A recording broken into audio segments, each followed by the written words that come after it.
TV at via online streaming.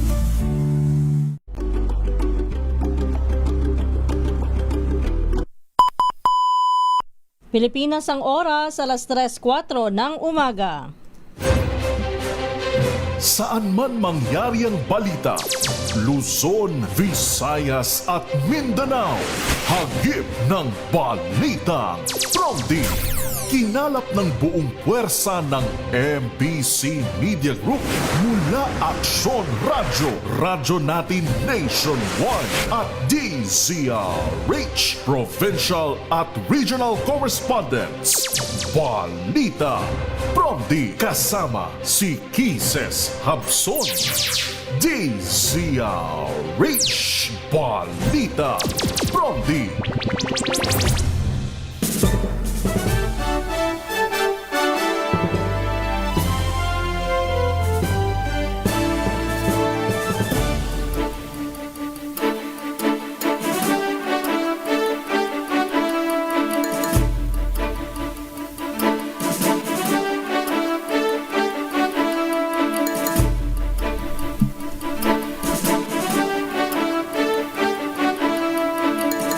Magandang umaga, Luzon, Visayas, Mindanao, Pilipinas. Ito po ang balitang Prompti ngayong araw ng Lunes, June 22, 2026. Sa ating headlines, Balitang Prompti! Strait of Hormuz muling isinara matapos sumiklab ang tensyon sa Lebanon. Balitang Prompti! Typhoon Francisco napanatili ang lakas, signal number 1 posibleng itaas sa ilang lugar sa bansa ngayong araw.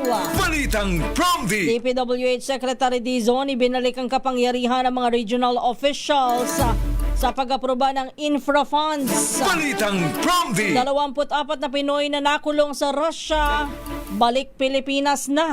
Balitang Prompti! First Lady Liza Marcos at mga anak pumirma ng MAC Executive Order, PBBM pinagpapahinga. Balitang Prompti! Pagbabantay sa mga paaralan sa Cavite hinigpitan matapos ang dalawang insidente ng pananaksak. Balitang Prompti! Yan ang ulo ng ating mga balita. Kasama niyo po ang inyong lingkod, Kisas Habson, para sa DZRH, una sa Pilipinas, una sa Pilipino.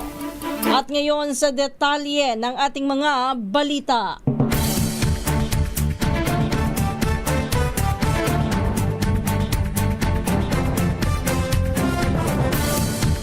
Muling isinara ng Iran ang Strait of Hormuz.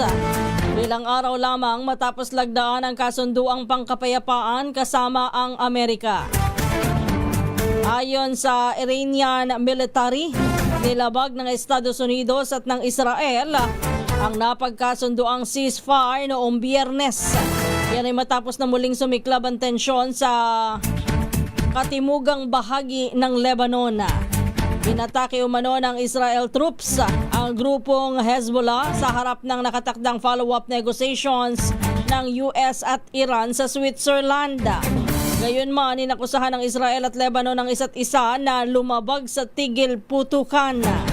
Sa kabila ng anunsyo ng Iran, sinabi naman ng US Central Command na nanatiling umaandar ang mga sasakyang pandagat sa Strait of Hormuz kung saan ay dumaraan ang bulto ng mga produktong petrolyo sa buong mundo.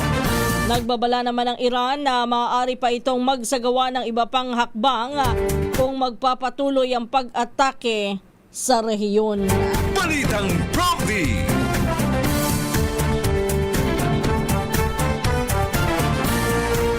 Sa kabila ng malungkot na balitang yan, ngayong araw po na ito'y inaasahang mag-aanunsyo ng malakihang bawas presyo sa produktong petrolyo ang mga kumpanya ng langis sa bansa. Yan ay kasunod nga po ng paglagda sa isang kasunduan ng Estados Unidos at ng Iran. Ayon sa DOE, sa loob lang ng isang linggo, umabot sa $20 per barrel ang tapyas sa presyo ng langis sa world market. Dahil dito inaasahan po ang 8 piso hanggang 10 piso kada litrong tapyas sa diesel. 3 piso hanggang 5 piso naman sa gasolina at 9 na piso hanggang 11 piso sa kada litro naman ng kerosene. Gayunman, sinabi po ng Department of Energy na mananatili pa rin na mas mataas sa 50 hanggang 60 pesos per liter ang presyo ng produktong petrolyo. Inaasahang mamaya, mag-aanunsyo na po ang Department of Energy at ang mga oil company ng pinal na adjustment sa presyo ng petrolyo at ito naman ay ipatutupad bukas. Balitang Prompty. Balita muna tayo mula sa mga probinsya. Unahin natin si Romy Gonzales. Standby, Romy. Balita mula sa Cordillera, dating kasapi ng makakaliwang grupo na may patong-patong na kaso. Naaresto daw po ng Cordillera PNP at ng NICA. Ibalita mo yan, RH41 Romy Gonzales. Inaresto na pinagsanib na operatiba ng Cordillera PNP at National Intelligence Coordinating Agency o NICA ang isang dating kasapi na makakaliwang grupo na residente sa Cam 7 Baguio City at tumaharap sa patong-patong na kaso. Ipinatupad mga personnel ng Regional Mobile Force Battalion, Regional Intelligence Division ng PROCAR, Directorate for Intelligence at Station 8 ng Baguio City Police Office, Provincial Intelligence Unit ng Kalinga PNP, at NICA ang warrant of arrest na pinalabas ng presiding judge ng Regional Trial Court Branch 39 sa Lubwagan, Kalinga at ng presiding judge ng Regional Trial Court Branch 25 sa Bulanaw, Tabuk City, Kalinga. Dahil ito sa 5 bilang ng kasong murder, 6 na bilang ng attempted murder, 4 na bilang ng frustrated murder, robbery with violence at intimidation at destructive arson.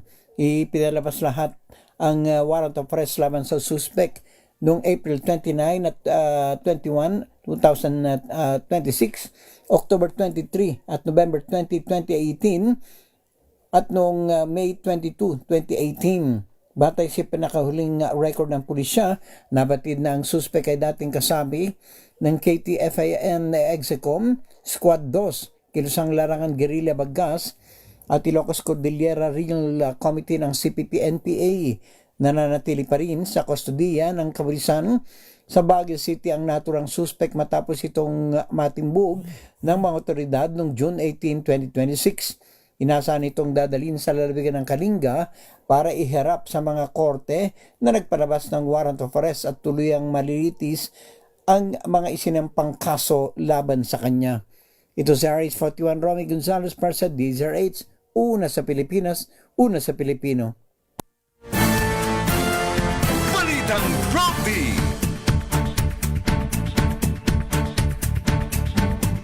Maraming salamat, Romy Gonzales. Standby lang, Freddy Fajardo.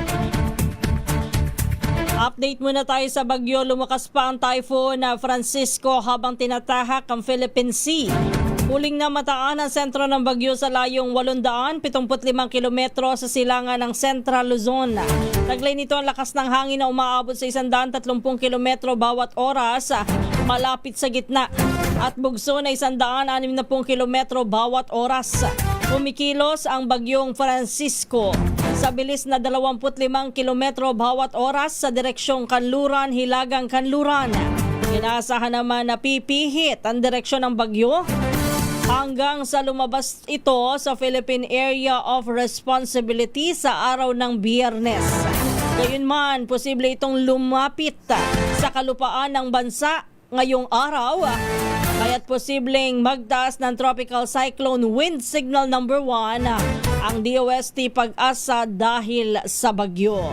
Samantala, isa pang low pressure area o LPA ang namataan ng State Weather Bureau sa labas ng Philippine Area of Responsibility. Mababa pa ang tsansa ng naturang LPA na maging isang ganap na bagyo sa loob ng 24 oras. Balitang Prompty.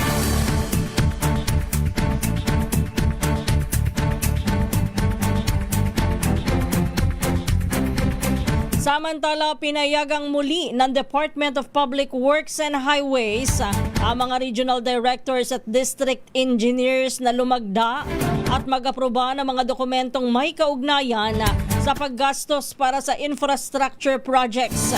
Yan ay matapos na lagdaan ni DPWH Secretary Vince Dizon ang Department Order No. 74 noong June 10 na nag-aamyenda sa mga umiiral na patakaran sa pag-aproba ng pondo at mga proyekto ng ahensya.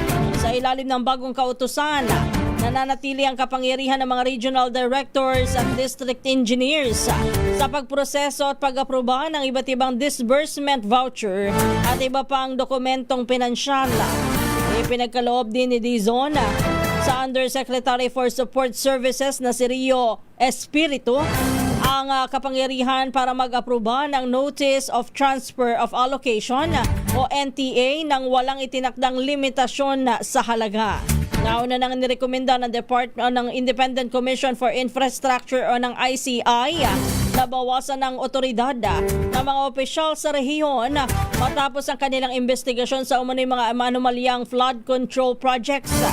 Pero ayon sa kagawaran, layunin ng bagong sistema na maging mas maayos at mas mabilis ang pagproseso ng mga dokumento at pondong kailangan para sa pagpapatupad ng mga infrastruktura sa buong bansa.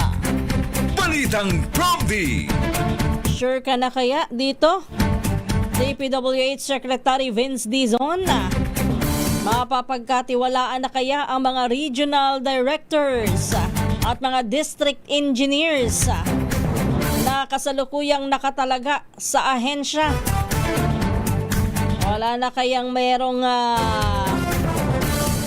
hidden agenda dyan na kumita kung itong pagpirma sa mga bagong kontrata sa pang-infrastruktura na may kinalaman ho sa mga probinsya ay balik na ho sa mga department o sa mga regional directors at district engineers. Sabagay, baka sakali naman na kahit papaano ho sila ay matakot na dahil po doon sa mga nangyari, bagamat marami pa ang dapat na managot. Pero meron na po tayong mga nasampulan na kahit papaano dito sa issue ng flood control mess. Hindi lang ho sa flood control lang aaprubahan pati ho yung iba pa pong mga proyektong pang-infrastruktura. Dapat matindi ang ating pagbabantay pagkatapos ho nito. Puntahan muna natin, balita muna tayo sa Pangasinan. Street level individual drug personality arestado sa buy-bust operation. Yung balita mo yan na Rage 38, Freddy Fajardo. Nasa kote ng Rosales sa Pangasinan Police ang isang street-level individual drug suspect na lalaki na sa hustong gulang na residente ng Barangay San Bartolome sa nasabing bayan matapos magbenta ito ng illegal na droga sa police na nagkunyaring buyer kapalit ng mark money. Bate sa ulat ni Rosales OIC Chief of Police Major Arnold Soriano, alas 3:15 ng madaling araw kahapon nagkasa ng operasyon ng kanyang mga tauhan sa Drug Enforcement Unit sa Barangay San Bartolome na nagresulta ng pagka-aresto sa suspect matapos masamsam dito ang 2 plastic sachet na naglalaman ng hinihinalang shabu na tumitimbang ng 1.57 grams na may street drug price na 10,676 pesos. Nakumpis ka rin ng mark money sa suspect at cellphone niyang gamit sa illegal niyang aktibidad. Kaso ng paglabag sa Section 511 ng Article 2 Republic Act 9165 Comprehensive Dangerous Drug Act of 2002 ang kinakaharap ngayon ng akusado na kasalukuyang nasa kustodiya ng Rosales Police Station.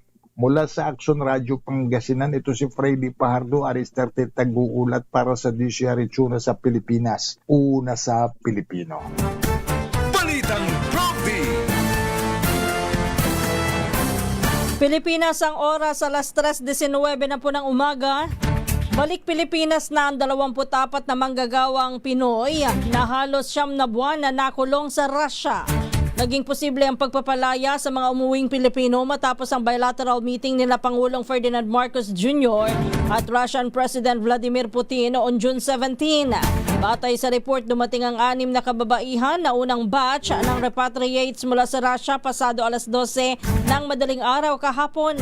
Habang sinundan ito ng second batch na kinabibilangan ng 18 katao. Sinasabing nakulong ang mga ito ng walang formal na kaso at na-detain nang dahil lamang sa hinihinalang paglabag sa immigration laws. Isinalang naman ng Department of Migrant Workers at ng Overseas Workers Welfare Administration sa panayam ang mga ito upang malaman kung may nangyaring recruitment, irregularities o posibleng kaso ng human trafficking. Inabutan na din sila ng tulong pinansyal ng pamahalaan para sa kanilang muling pagbangon matapos ang sinapit sa Russia. Balitang Prompty.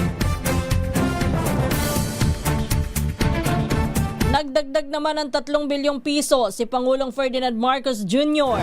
para sa repatriation at reintegration program ng mga OFW na apektado ng gulo sa gitnang silangan. Ayon kay Executive Secretary Ralph Lecto, gagamitin ang dagdag na pondo sa buong operasyon ng Department of Migrant Workers sa tulong mula pag-alis hanggang sa makahanap ng bagong kabuhayan. Git ni Recto, ayaw ng Pangulo ang airport-to-airport na tulong para o kaya pagdating sa bansa ay may handang welcome package para daw po sa mga OFW gaya ng financial assistance, counseling, medical check-up at re-employment guidance. Sa huling tala ng pamahalaan, sa mahigit 10,000 Pilipino ang ligtas na naiuwi mula sa Middle East. Kabilang po dito ang mahigit na 8,000 OFW, mahigit 1,000 dependent sa 362 stranded na kababayan. Sa bagay dito ho, ang nadagdag lamang naman kung tutuusin yung re-employment guidance. Kasi ever since naman kapag tayo may mga repatriates, merong financial assistance, binibigyan ng counseling, may medical check-up, at bukod po dyan ay meron pa kuminsan ng mga livelihood assistance na ibinibigay. Pati na po yung mga training. Pero kung siguro ay gustong bumalik kung saan mang bansa sila nais na magtungo naman upang magtrabaho, ito yung bago, yung re-employment guidance. Samantala, oras natin alas 3:22. Sa iba pa po nating mga balita, puntahan muna natin ang Central Luzon. Standby Danny. Namamana ng isda sa dagat. Nag-sideline daw po sa pagbebenta ng droga. Ayaw natimbog sa bypass operation dyan sa bayan ng Bagaka, sa lalawigan ng Bataan. Ibalita mo yan na Rich 37, Danny Kumilang. Natimbog ang isang 58 anyos na lalaki na namamana ng isda sa dagat matapos maaresto ito ng mag-sideline magbenta ng droga sa isang operatiba ng Bagak PNP sa Barangay Sisain, Bagak, Bataan. Sa ulat ni Chief of Police Major Roger Pisinio, ang suspect ay isang binata na residente sa nabanggit na lugar. Nakumpiskan ito ng 0.4 gramo ng shabu na nagkakalaga ito sa 3,000 piso at mark money na ginamit sa bypass operation. Ayon sa suspect, bukod umano sa pagbebenta ng droga, gumagamit din umano siya ng shabu bago sumisid sa dagat upang tumagal umano siya sa ilalim ng tubig kahit napuyat at makahuli ng mga isda. Ngayon Lunes ay nakatakda itong sumailalim sa inquest proceeding sa Provincial Prosecutor Office at sasampahan ito ng kasong paglabag sa Republic Act 9165 o ang Comprehensive Dangerous Drug Act of 2002. Dani Kumilang, RH37, DSRH, una sa Pilipinas, una sa Pilipino. Balitang Prompty. Maraming salamat, Danny. Standby lang, Rex. Samantala, ibinahagi naman ni Pangulong Ferdinand Marcos Jr. ang isang kakaibang executive order na hindi siya ang pumirma, kundi ang kanyang misis na si First Lady Liza Araneta Marcos at ang kanilang 3 anak. Yan po'y bilang bahagi ng Father's Day celebration. Sa ating bansa, nagbigay daw po kay PBBM ng isang MAC o pabirong EO ang kanyang mag-iina na ibinahagi naman niya sa social media. Nakasaad sa naturang dokumento na inaatasan po ang Pangulo na magpahinga umiwas muna sa kanilang sa hindi kinakailangan at nakaka-stress na pulong at mag-enjoy sa mandatory dessert. Yan po'y kahapon. Sa pabirong kautusan nakasaad na nararapat lamang na magkaroon ng panahon para sa isang pahinga ang Pangulo dahil sa kanyang walang sawang paglilingkod sa bansa at pagtupad ng tungkulin bilang ama ng bayan. Sa hiwalay na mensahe, pinasalamatan din ni First Lady Liza Araneta Marcos ang Pangulo para sa kanyang lakas, tiyaga, pagmamahal sa pamilya at pinasalamatan din pati ang mga sabi ay terrible jokes o corny jokes ng Pangulo. Balitang Prompty. Alas 3:25 na po ng umaga. Nagbigay din ng Father's Day greetings si Davao Congressman Paulo Duterte sa kanyang ama na si dating Pangulong Rodrigo Duterte kahapon. Sa kanyang Facebook post, sinabi ni Pulong na hindi magbabago ang pagmamahal at pagpapasalamat nila sa kanilang ama sa kabila ng pagsubok na kinakaharap nito sa kasalukuyan. Inilarawan din niya ang dating Pangulo bilang isang huwaran na namuno, hindi lamang sa pamamagitan ng mga salita kundi sa pamamagitan ng sakripisyo at halimbawa. Nagpasalamat din siya sa pagiging matatag at determinado nito sa pagbibigay ng proteksyon sa kanilang pamilya. Matatanda ang kasalukuyang nasa kustodiya ng International Criminal Court sa The Hague si dating Pangulong Rodrigo Duterte kaugnay ng kasong Crimes Against Humanity. Balitang Prompty.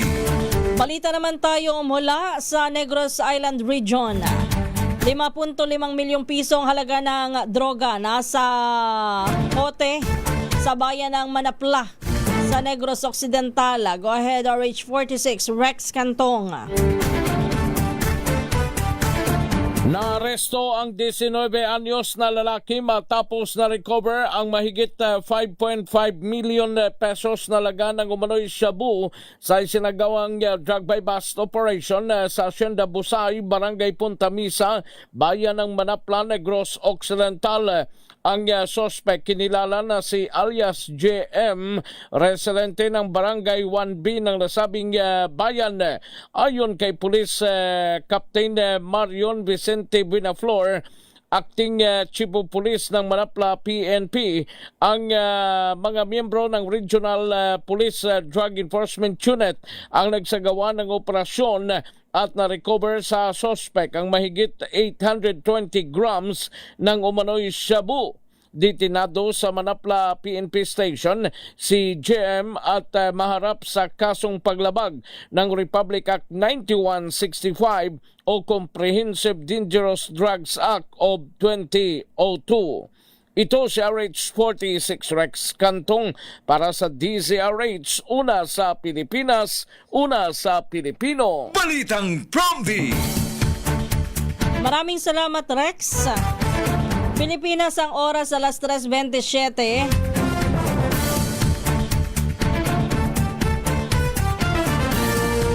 Binisita ni Vice President Sara Duterte ang mga pamilyang naapektuhan naman ng magnitude 7.8 na lindol sa dalawang bayan sa Davao Occidental. Personal na kinumusta ni VP Sara ang sitwasyon ng mga residente sa Sarangani, gayon din sa bayan ng Jose Abad Santos. Sa kanyang pagbisita, namahagi din si VP Sara ng tulong at nakipag-usap sa mga evacuees. Kasabay ng kanyang pag-iikot, nagpaabot din ng pagbati si VP Sara para sa pagdiriwang ng Father's Day. Matatandaang ang bayan ng Jose Abad Santos at ang Sarangani ay kabilang po sa mga pinakatinamaan ng malakas na lindol noong June 8. Balitang Prompty.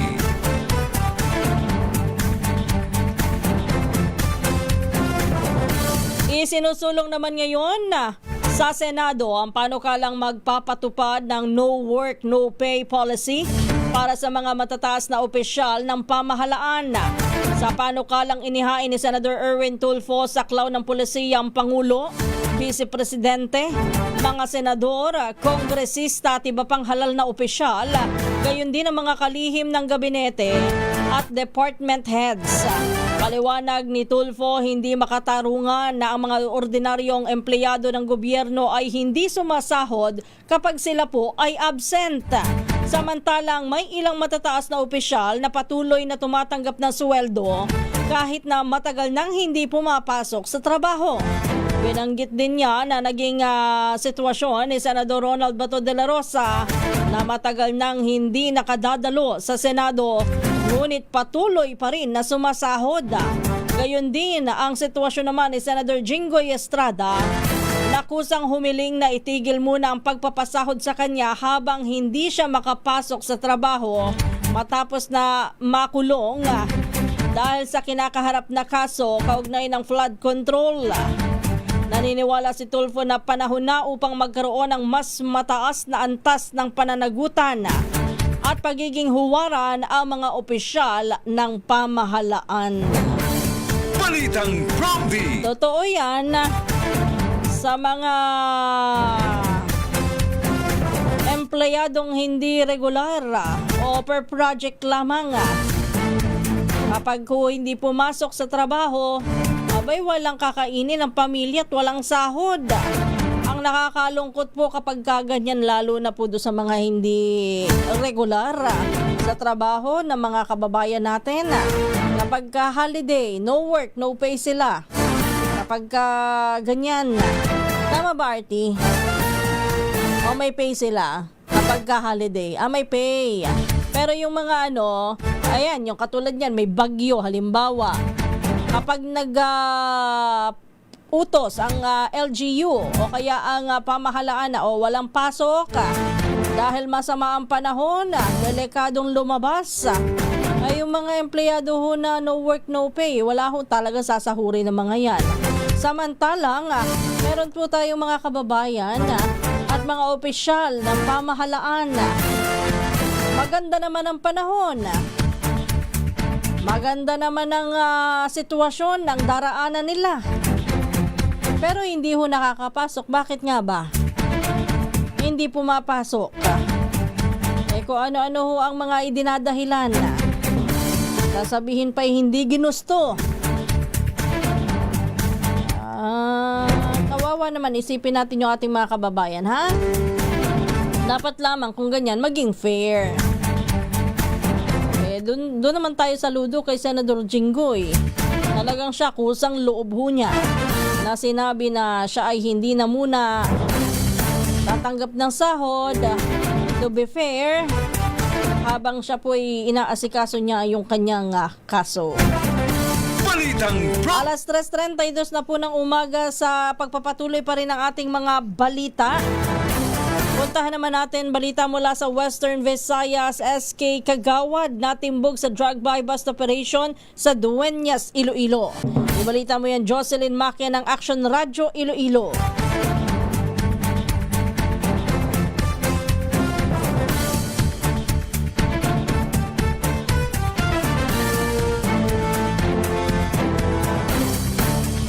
Balitang Promdi. Standby kay Jocelyn Make. Naniniwala naman si retired Supreme Court Justice Adolfo Ascuna na nananatiling 16 ang boto na kinakailangan upang ma-impeach si Vice President Sara Duterte sa nalalapit na trial ng impeachment court. Ayon kay Ascuna, ang kinakailangan na 2/3 vote ay dapat ibatay sa kabuang bilang po ng mga senador. Maging sila man ay nakakadalo o hindi sa paglilitis hanggat nananatili silang miyembro ng Senado. Gayunman, sinabi niya na maaaring bumaba sa 15 ang boto kung idedeklarang pugante at mawala ng karapatan na makilahok si Senador Ronald Bato de la Rosa. Paliwanag ni Ascuna, maaaring maituring na may constructive resignation ang isang senador kung siya ay tinuturing o ituturing na fugitive dahil tila tinalikuran na nito ang legal na sistema na kanyang pinabibilangan. Nakatakda po ang pagsisimula ng paglilitis sa impeachment case ni Vice President Sara Duterte sa July 6. Balitang Promdi. Balikan natin si Jocelyn Make sa Western Visayas. SK Kagawad timbog sa drug buy bust operation. Go ahead, Jocelyn Make ng Action Radio Iloilo. Arestado sa drug buy-bust operation ang Sangguniang Kabataan Councilor sa Dueñas na nagdisulta sa pagkakumpiska ng 15 gramo ng suspected shabu na tinatayang nagkakalaga ng 102,000 pesos. Halos isang buwan ang ginawang intelligence monitoring at surveillance kay alias Nonoy, 25 anyos sa kanyang illegal drug activity sa nasabing bayan. Na-recover sa operasyon sa Barangay Kapuling ang 8 sachet ng suspected shabu, buy-bust money, budol money at iba pang non-drug evidence. Sinabi ni Police Regional Office 6 Acting Regional Director Police Brigadier General Randolph Tuanyo na ang pag-aresto sa SK Councilor nagpapakita na walang pinipili ang batas.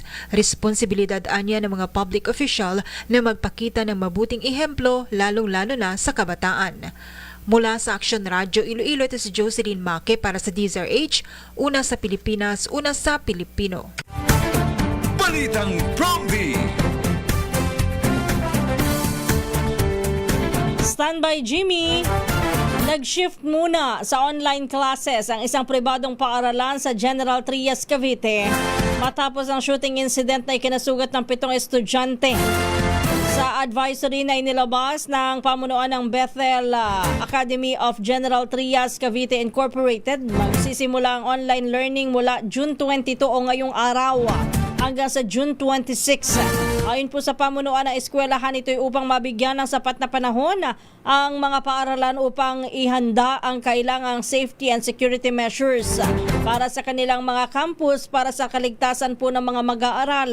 Nagbigay naman ng katiyakan ng paaralan ng kanilang susuportahan ng mga estudyante at pamilyang naapektuhan ng insidente habang nanawagan rin ng mga ito ng panalangin para sa kapayapaan upang malagpasan ang hamon na ito. Batay sa ulat po, isang 14 anyos na babaeng estudyante ang umano'y nanaksak ng ilang kaklase gamit ang kitchen knife sa loob ng silid-aralan noong June 16. Patuloy naman ang iniimbestigahan ng pulisya habang isinailalim sa mental health evaluation ang menor de edad na suspect.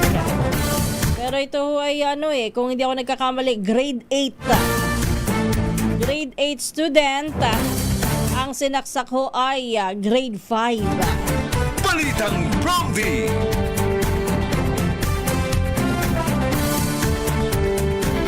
Pinaigting naman ng Philippine National Police ang pagbabantay sa paligid ng mga paaralan sa Cavite matapos ang dalawang magkahiwalay na insidente ng pananaksak sa nakinasangkutan po ng mga estudyante ngayong buwan ng Hunyo. Ayon kay PNP Chief General Jose Melencio Nartates Jr., itinuturing ng PNP na isolated cases lamang ang insidente habang patuloy na iniimbestigahan. Inatasan din ni Nartates ang lahat ng police units na palakasin ang police visibility at magsagawa ng tuloy-tuloy na prevention patrols sa mga school zones lalo na sa oras ng pagpasok, recess at uwian.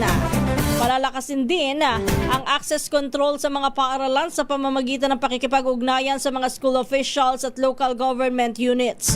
Noong June 16, 7 grade 5 pupils ang nasugatan matapos silang saksakin ng isang 14 anyos na grade 8 student sa isang pribadong paaralan sa General Trias City.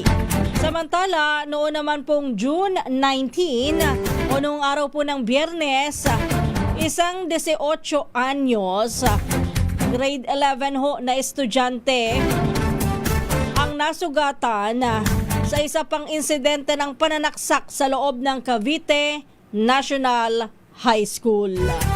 Ang sabi ho ay uwian na nang mangyari po't magkagulo ang magkaklase kung saan ay nauwi nga ho sa saksakan. Isa ho ang nasugatan.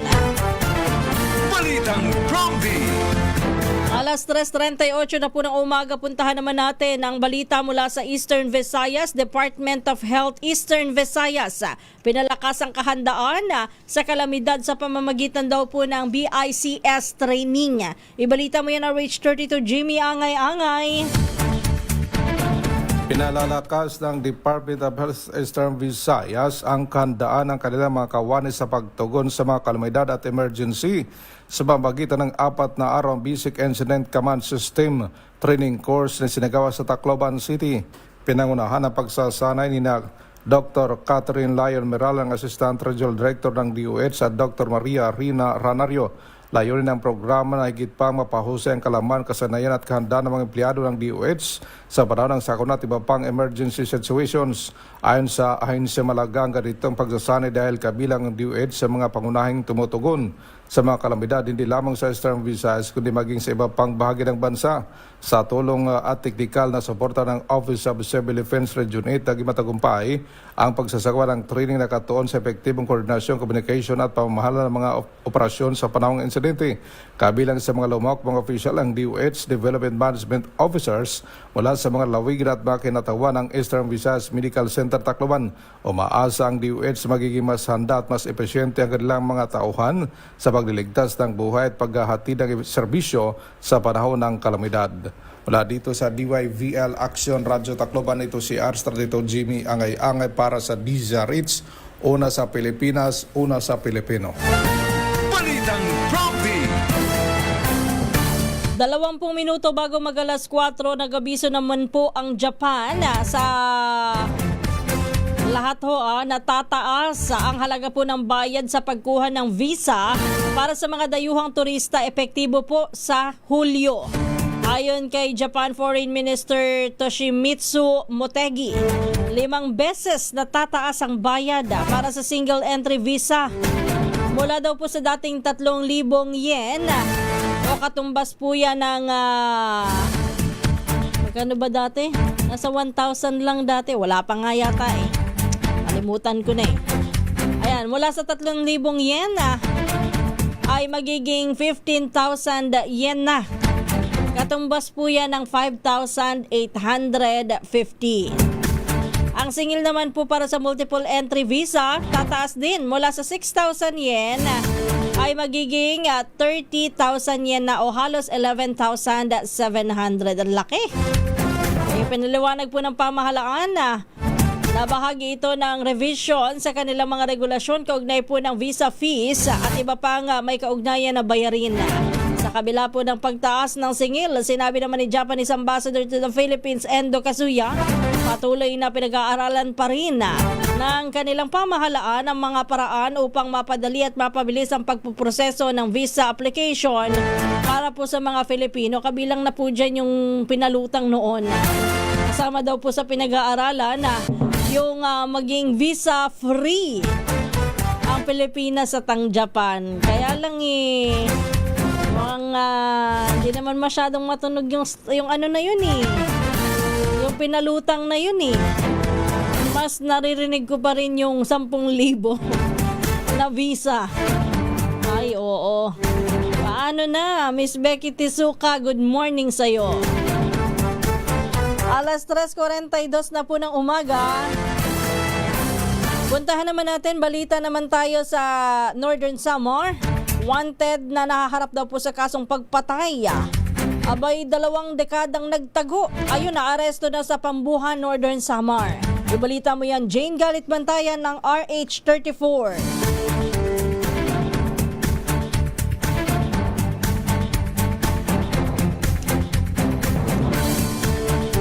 Balitang Prompty.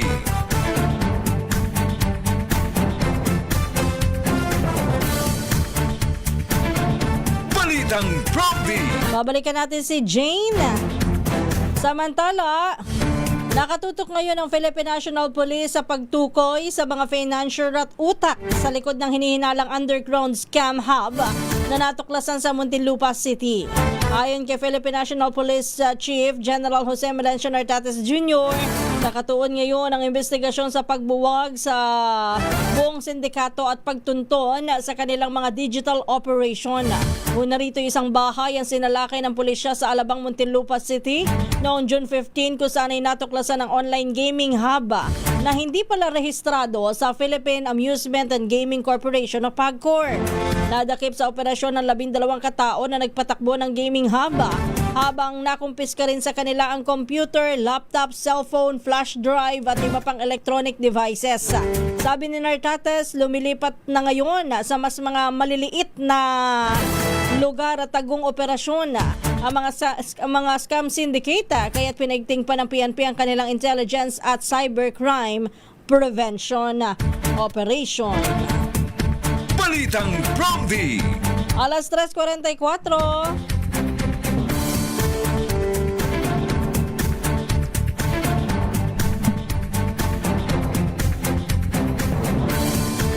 Samantala,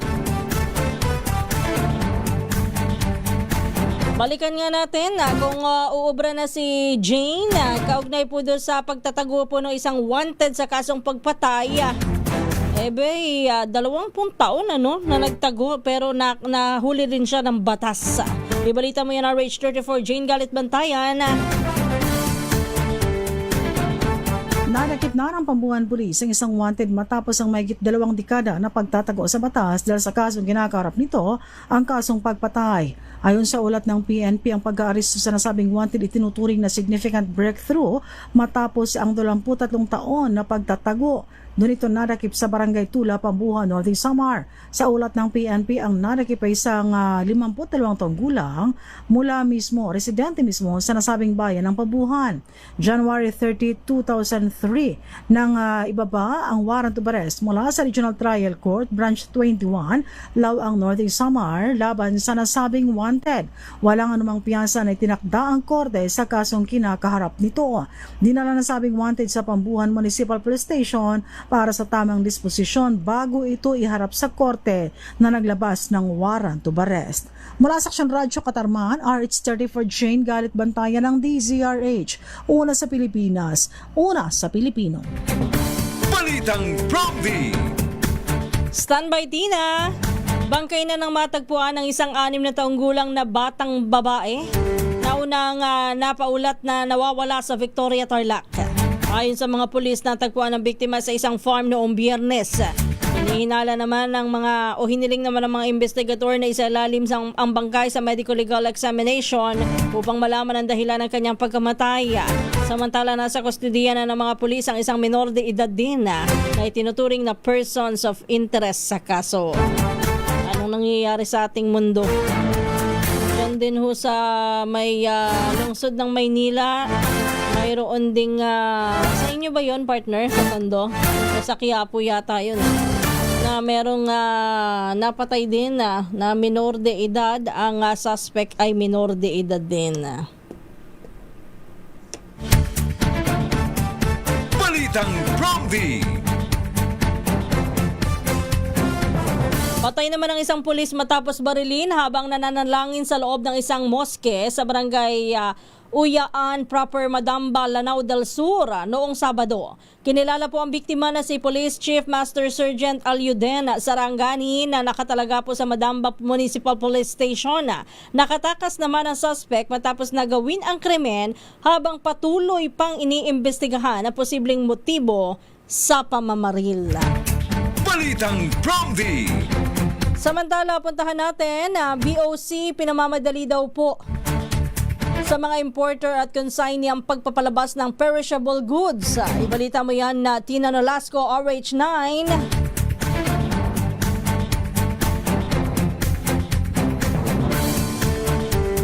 Nagbabala ang Bureau of Customs o BOC sa mga importer at consignee na mga perishable goods o mga produktong mabilis mabulok na ilabas na agad ang kanilang mga kargamento mula sa mga pantalan. Partikular na rito ang mga hindi pa bayad sa kanilang duties and taxes.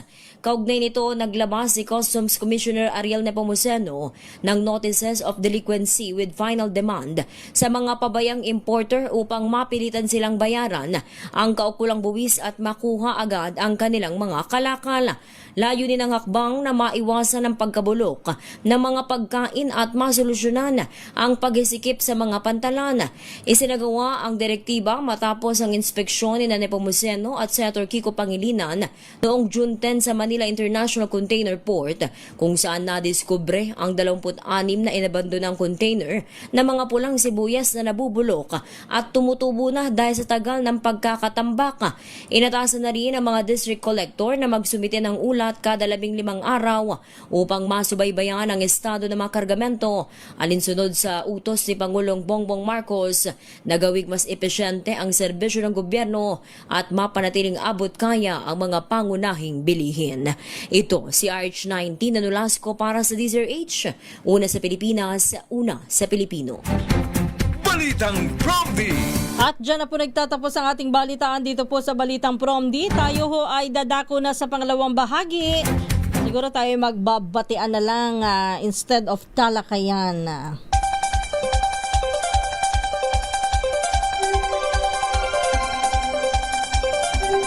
Muli isang magandang umaga po ang ating pagbati sa lahat ng mga nakikinig, nanonood at nakatutok ngayon. Dito sa ating programa, ito po ang Balitang PROMD. Kumusta na po ang ating mga kababayan all over the world? Ang aga. Pero bago ang lahat, belated happy Father's Day po sa lahat ng mga ama. Tumatayong ama, mga lolo papa, at saka yung mga nanay na tatay pa. Do sa ating mga makikisig na mga daddy, papa, tatay, ano pa ba? Ama po. Belated happy Father's Day po sa inyo. Kahapon po yan. Kamusta ba? Ano bang handaan natin? Ano bang ipinost nyo sa social media na mga pagbati sa mga tatay? Kuminsan sa mga mami, no? Sa mga Mother's Day, ang haba ng mga posts. Pero pagdating sa tatay, kunting-kunti lang. Kasi nga yung mga tatay mas kilala bilang tahimik, hindi masyadong makwento, maboka, although merong iba. Ganon, ha? Pero kung ano man po yan na mga mensahe nyo at selebrasyon nyo kahapon, abay mabuhay po ang ating mga tatay. Anyway, good morning muna kay Cors Navarro Galindez. Ganon din kay Juno Oliveros, happy watching, Balitang PROMD, watching from San Jose del Monte, Bulacan. Ganon din kay Mark Balayong ng Malaysia. Happy birthday sa iyo. Ang pagbati ay muli kay Emelita Zerna. Binabati rin natin si Noel Sikat. Ma'am Becky, good morning. Ganon din kay Ivy Gutierrez. Melvin Cabatu. Happy Father's Day po sa asawa ko si Terry Dumao. Sabi ni Ana Orogo Dumao mula sa Eastwood Residence sa San Isidro Rodriguez, Montalban. Kay kay Victor Sulyo mula sa Nicolas, Pangasinan yun. Good morning kay Nerio Aclaracion. Kay Lloyda Ibanez. Binabati rin po natin ang isang magandang umaga. Alam nyo, meron ako sanang discussion ngayon, kaya lang medyo napahaba tayo eh. Discussion sana ng mga iba't ibang uri po ng mga tatay. Ang dami nun sa susunod na Father's Day na lang. Echo Ferds Moises, isang magandang umaga. Ganon din kay Levi Mariano. Kay Tessie Pindon, isang magandang umaga. Kay Dulos Cristo Lesu. Uy, 911. Sa Rescue 911 natin, hotline 911. Tawag ka, Sir Dulos Cristo. Ano bang kailangan? Ano bang meron? Tinatawagan daw po kayo 911. Wala daw pong masagot. Hindi daw po makontak. Helen Dagil sa Maniego, good morning. Winwin Aquino Ram Pramuran, isang magandang umaga. Ganon din kay Ringo Placides. Kay Nelson Malinaw at ganon din po pagbati kay Randy Martin. Francisco Burbano from New York, kay Ria Soto. Uy, binabati natin ang ating pagbati ng congratulations and best wishes sa bagong nagpasakal. Uy, hindi pala, nagpakasal kahapon. Si Miss Elaine Apit. At kay Nathan, ano ba apelido na ngayon ni Miss Elaine Apit? Hindi ko na matandaan eh. Ayan, congratulations and best wishes kay Sister L na nagpakasal na kahapon. Francisco Barbano, good morning. Ganon din kay Ria Santos, kay Celso Arreglado Cosico. Oy, Sir Filemon Mamuwad, Happy Father's Day. Romeo Pote ng Pangasinan. Ganon din kay Aldi Idorot, kay Henry Escalante Duluhan. Oy mga daddies, mommies ha, yung ating mga anak, lagi natin babantayan. Lagi tayong makikipagkwentuhan sa kanila. Baka mamaya meron ng nakakaaway, nakakainitan sa eskwelahan. Ang nakakatakot lang dun papaano bang nakakalusot yung kanilang mga patalim. Yan ho'y bawal na bawal Baka uso pa rin ang bully sa school na yan. Kaya nagdala ng kutsilyo ang bata. Yun nga po, bakit nga, papaano nga nakapagdala? Ibig sabihin, mahina ang security. Mas mataas na pananagutan, ipasa nila yung batas sa na firing squad o hatol na bitay sa corrupt officials. Sabi ni Mario Padilla Salyador. Herme Esteban, isang magandang umaga. Ayun, sabi ni Ria Santos na sa binabanggit ko kanina, kapag pala no work, no pay din, yung mga hindi regular, talaga ba? Mark De Leon.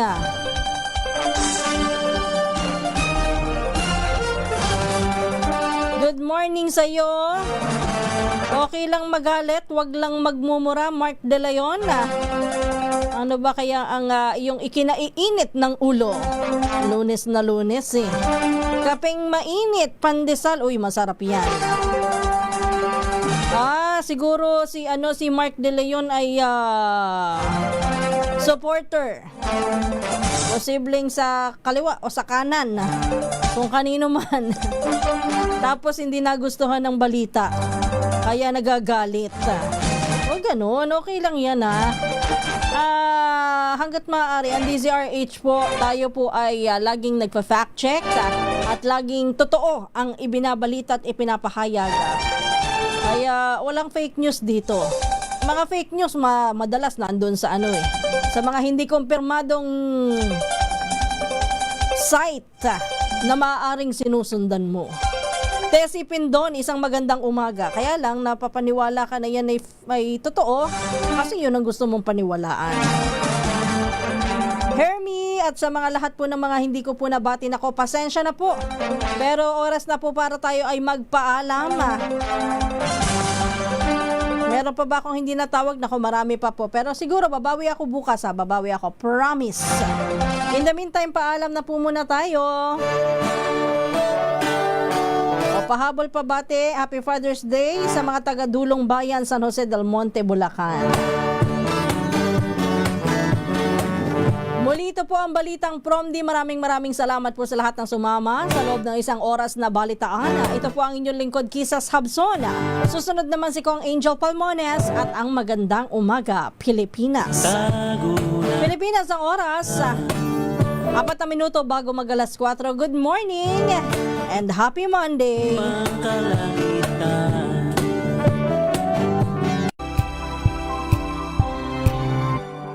Curious ka ba sa maraming bagay? Kami na ang bahala dyan. Aalamin, tutuklasin at bibigyang linaw namin ang mga katanungang bumabagabag sa inyong isipan. Sa programa kung saan ang bawat sagot ay galing lamang sa mga eksperto. Ang Expert's Opinion, tuwing linggo alas 3 ng hapon, dito lang sa DZRH TV. Angel po si Angelo Palmones, nag-iiwan sa inyo na isang magandang umaga. Maraming salamat. Life goes on! Good morning, Lakay! Good morning, Sister L. At good morning! Magandang mainit na umaga. Angel po si Angelo Palmones, nag-iiwan sa inyo na isang magandang umaga. Maraming salamat. Sa Pilipinas, una sa Pilipino. Kung good vibes ang hanap mo, dito ka na sa Sigurado. Mula sa mga istoryang nagbibigay ng inspirasyon hanggang sa mga kwentong